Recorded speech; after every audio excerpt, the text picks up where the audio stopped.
Before we get to today's episode, I want to tell you about one of the great sponsors of the 5 Reasons Sports Network, and that is Doral Toyota. More than 1,200 cars in inventory, in-house financing available for credit-related issues. You'll work with a dedicated concierge manager, not just a salesperson. Make sure you mention 5 Reasons or 5 on the floor when you go to the dealership. They're conveniently located just 3 blocks east of Dolphin Mall. That's in Doral, pricing at an all-time low.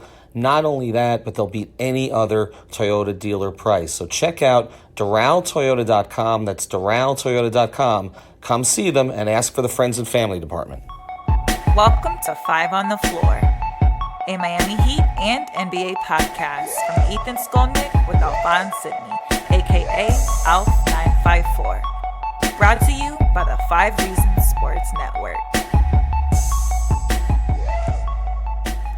All right, welcome back to the 5 on the Floor podcast on the 5 Reasons Sports Network. This is Ethan Skolnick out here in Las Vegas, and I'm not exactly sure when this one's going to post, but recorded this one during Las Vegas Summer League, doing a series of episodes on Jimmy Butler prior to his announcement with the Miami Heat.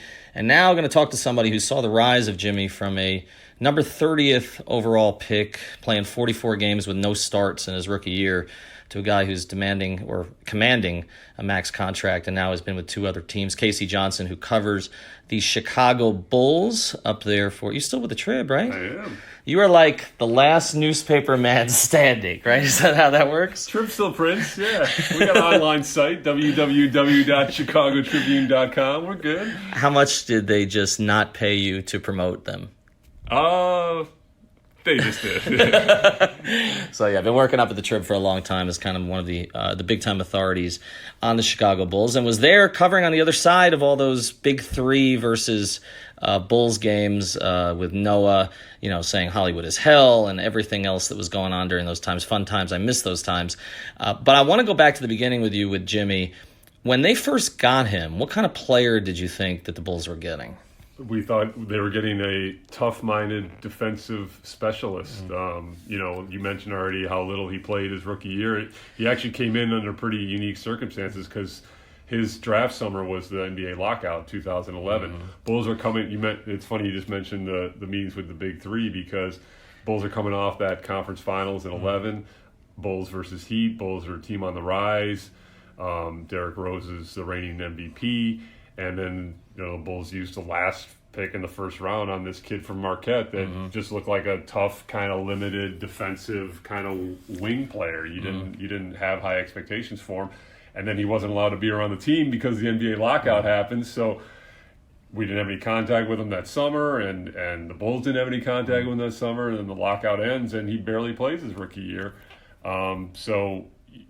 His rise has been pretty well documented, but as someone, as you mentioned, who saw it from the start, it still is pretty astounding to me, the level of player that he has become. So you start to see the progress now. Again, the first season didn't play a whole lot. Second season plays more, but they still had Deng, obviously, at the wing spot, and obviously you had Derrick was kind of still driving the train at that point until he had all the injuries, and Noah was a force in the locker room. When did Jimmy start to make his presence known on the court? And when did he start to get more comfortable off the court? Well, I think a big thing that I always point to is when he turned down the extension offer from the Bulls off his rookie contract. They offered him about a 4-year, $44 million deal. And, you think that'd be good money, especially for a guy who hadn't been playing. He'd been playing it a little bit. He'd worked his way into the rotation, but wasn't, a star player by any means yet. And he turned it down, and not only that, he famously said, I'm betting on myself. And that was the year that he won NBA's most improved player. His scoring average jumped from 13 points a game to 20 points a game, and then ended up signing a max contract with the Bulls. So that decision cost the Bulls about $50 million and made Jimmy about $50 million. He signed about a $95, $96 million contract. So that, to me, is the thing that really pointed to me. That's when it pointed to me like this guy, and the confidence has become, linked to him. I mean, like he's a really boastful. Not boastful is probably the wrong word, but he's a very confident, strong-willed, strong force in the locker room. And when he made that decision, that to me is when you kind of knew, like, all right, this guy means business. I want to talk to you about 2 different relationships he had there, because I heard a lot of sort of talk about it. You guys, Bulls writers, you like to talk a little bit. And again, I was around you guys a lot because we were playing you guys a lot. Yeah. I would say we. I wasn't doing anything, but I was watching them play. But the first relationship is with Noah. How did that one play out? Well, it's been well documented. The 15-16 season, which was a crazy season to begin with because it was Fred Hoiberg's first season. And it was the end of coming off the Tom Thibodeau reign, and Jimmy at that point that was a pretty dysfunctional team. There was a power struggle in the locker room as far as the leader. I mean, Joakim Noah was always looked upon as the emotional leader of the Bulls, and Derrick was in a leadership role just simply from his talent. And Joakim and Derrick remember Jimmy as this 8-minute a guy, spot minute guy in his rookie year who barely played, and clearly his talent was coming, but then his personality started to emerge, and he started kind of ruffling some feathers and forcing his personality and his leadership style on the team, and it wasn't going over well in the locker room. So Joakim and Jimmy are fine now, but that 15-16 season, it was pretty palpable. I mean, we all wrote about it. It was pretty dysfunctional within that locker room. All right, now Derrick, because that's the one there was the most talk about. Well, that one's to me even more fascinating because they're actually really tight again now.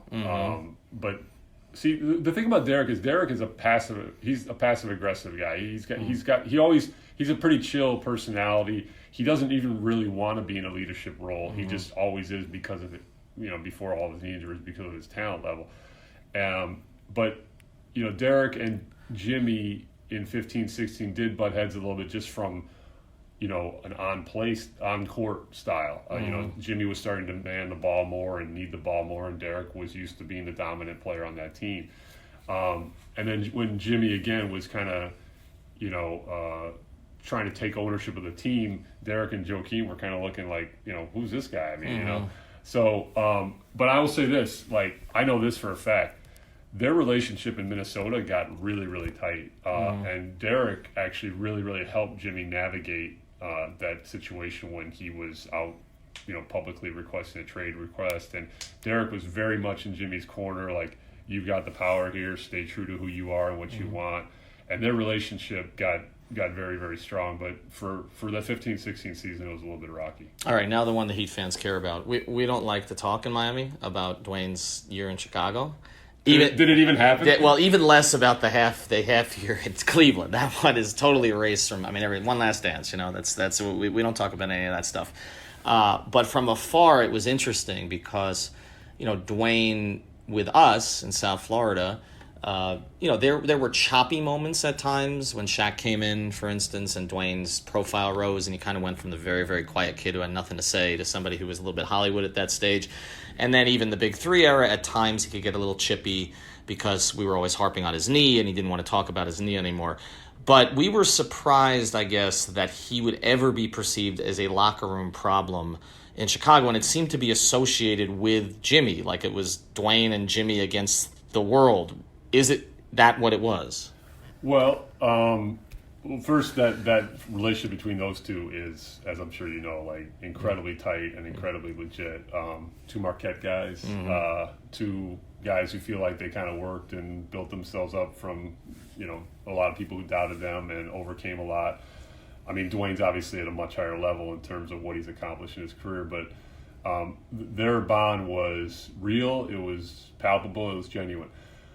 What I will say about those two is they were clearly the biggest personalities on the team or the stars of the team. And Dwayne's return to Chicago, his homecoming, was very celebrated by the Bulls. So in that realm, he was held up on high, and Jimmy was the best player on the team. So they were kind of a pairing that kind of operated a little bit on an island, on a little higher plane than the rest of the locker room. But then you bring Rajon Rondo into the mix. you got a guy who calls BS when he sees it, and also is a very strong personality and is a leader. And what Rajon did, because this is who he is he glommed onto the younger players, and he takes younger players under his wing. That's what he's done throughout his career. And so the big incident where everything bubbled over was there was a horrible home loss to the Hawks in January, and Dwayne and Jimmy both just lacerated and incinerated all the young guys and basically threw them all under the bus. And there was a play where Paul Zipser, a very unheralded player, took a critical shot at a time when, Jimmy and Dwayne wanted the ball. And they just basically threw everybody underneath the bus. And it just flamed through the comments. And then the next day, Rajon Rondo posts on Instagram, like, that's basically not how you lead a team. And it blew up into a huge team meeting where players like Jaren Grant and Bobby Portis went at Wade and Butler, and they're basically saying, like, Dwayne, how can you, like, call us out when you're not even practicing every day because you're in the veteran stage of your life? So it was pretty ugly. And it's remarkable to me that team ended up recovering from that incident in late January and not only making the playoffs, but if you remember, they took a 2-0 lead as the before Rondo seed got hurt. Before Rondo breaks his thumb over the number 1 seeded Celtics. So, and what's crazy, and we always say this in Chicago, like, if Rondo doesn't break his thumb and they win that series, the Bulls would have run that back. They would have run back. Rondo dubbed them the Three Alphas, which was a hilarious nickname. They would have run back Wade, Rondo, and Butler. So, Dwayne might not even have come back to Miami. Don't say that. You're not allowed to say that. Well, he would have gone to Cleveland. They would have spared you the Cleveland part of it. Yeah, we spared us the Cleveland experience. Let's get to Jimmy as a player, but also, he goes to play for Tibbs. And I think one of the concerns that comes up, and I know obviously you had a long-standing working relationship, I would say with Tibbs, but around Tibbs, directly, in some ways with Tibbs. But one of the concerns is that people say, well, Jimmy's going to be 30, but he's really 35 in Tibbs years. How much of a concern is that? Because you were there when he's playing Jimmy 48 minutes, and we haven't seen the body breakdown yet. But at some point, even LeBron's is starting to right now. You start to see it at some stage. I discount that theory pretty summarily and quickly because Jimmy is as well conditioned and as serious of a trainee that I've been around. This is not even like cliche speak. That dude puts in work in the off season. He's always working out. He's always taking care of his body. He relishes the workload. He used to even joke, like, when I was a rookie, not playing 8-9 minutes a night, I wanted to play all 48 minutes. So who am I to say don't play me? So, and look, if you just even look at the playoff run with the 76ers, in that 76ers-Raptors series, he was the 76ers' best player on the court. It wasn't even close to me. He averaged, I think, 22-7 and like 5.5. So he's a guy who doesn't shrink from the big moments. He embraces confrontation, he embraces challenge, and he embraces the workload. So I do know, you're entering the years where you start paying attention to things like breaking down, but I think that guy's going to play at a very high level for the Heat. Even though my concern about him from a playing level, the only one I would have is that he's about a 33% shooter from three. Yeah, he's not a three-point shooter. And we see that guys, as they get older and they can't do certain things they used to do, that they need to rely on that a little bit more. Is there room for growth there for him? I mean, he's not a high volume guy, but he shoots enough of them. I will say also this. He hits big ones at big moments. He does not shrink from big moments. So he hits important threes. He doesn't take a lot. You're right. Where I would say that Jimmy's going to be okay there is he is so strong. And I know the game is predicated on pick and roll and three-pointers, but he can overpower a lot of defenders just with his strength and get to his spots. So his mid-range game, to me, even though he may start slowing in terms of age, his strength will allow him to kind of get to where he wants to go on the court. If I was to say to you, Jimmy Butler is best suited to be the best, second best, or third best player on a good team, what would you say? Ooh, that's a good one. That's a really good one because that was the Bulls' whole theory in trading him and blowing it up and doing the full rebuild. So they didn't think he was the first. They in their mind. I'm not saying they're right. They went 42-40 and 41-41 with him as the lead guy after Derrick and Joakim declined, or Derrick was traded, and so that they're like, he can't be the lead guy on a championship team. So it's a great debate. But see, then I always say, like, in Minnesota, he was pretty damn good. Was he the lead guy? I guess that's the question. Or was absolutely. Towns? Yeah. In terms of force of personality, he's certainly no. But to me, even talent, and that's why I point to that 76ers series. Just look at the stats. He was better than Embiid. He was better than Simmons. Right. He was better than Tobias Harris against the Raptors. He was the best player on the 76ers. So I'm going to waffle here and not give you a good answer. But I'm just going to tell you it's a great question because, Right. I lived that debate. And he's a really, really good player, and he's a really, really good player in big moments.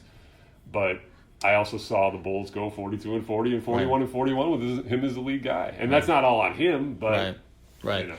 How will he embrace being... Look, Miami needs a face right now. The other teams are terrible. They're rebuilding. I mean, we're putting our hopes in Josh Rosen, who was like the 42nd ranked quarterback in the NFL last year. The Marlins may be good with Jeter in 2048. Nobody cares about the Panthers, unfortunately. The Hurricanes look great until Florida beats them by 3 touchdowns in the opener. Sorry, Canes fans. It's always about the Heat, and Dwayne's gone, and even moving to Los Angeles with Gabby. So Jimmy's going to be the face of this town, unless between now and the time this pod airs, Russell Westbrook's in Miami. How will he embrace that, do you think? He's a man of the people. Mm-hmm. He loves that. He's a man of the people. He loved being out front and center in Chicago. He's got a very, very strong personality that's well documented. So it's going to be a little weird for me to see him, as the face of South Beach. But he also has Dwayne Wade's stamp of approval, and right. Dwayne walks on water there, obviously, for good reason. So he'll handle that no problem. I'm telling you, he loves confrontation and he loves challenge. So anything you throw at him, he's like, bring it on, I got it. Well, that's why I think it's a great fit in Miami, because Pat and Eric will go at him. And, the thing about Spoelstra is I've always said he's not the best at communicating with role players, but he will go toe-to-toe with the stars a little bit. And I keep hearing these stories about Philadelphia that Brett Brown didn't want to coach him anymore. A lot of the other assistants didn't want to coach him. Right, that it was that he was chewing guys out in practice and they didn't want to handle. Riley, will do the opposite of fining him for that. He will find a way to get him more money under the salary cap rules for being confrontational in practice. That's what he wants, right? And he's written books about that. He did it with the Knicks. He did it at other places. So I feel like that part of it will be good with him.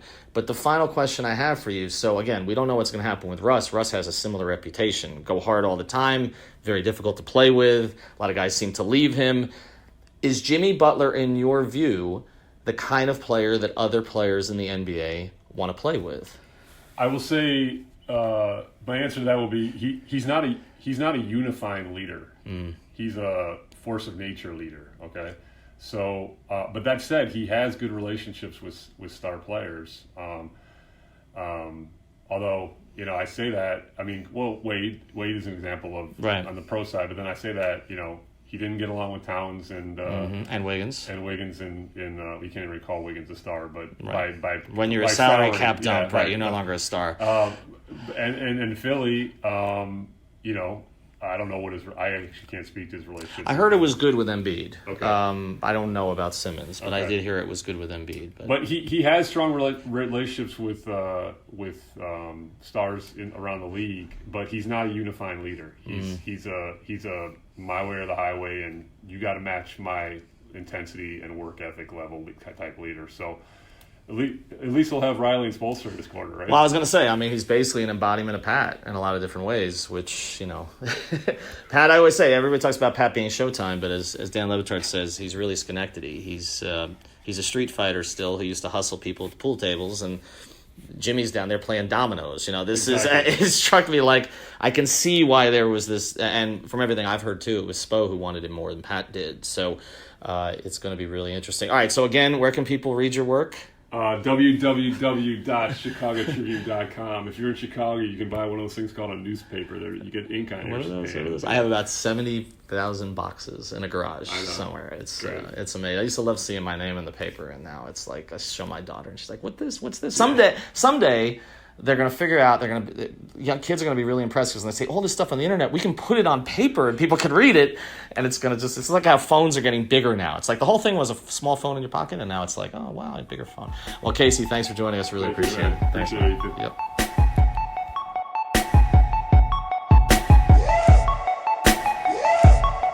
Before we close today's episode, I want to tell you about another of the great sponsors of the 5 Reasons Sports Network. You know them well by now.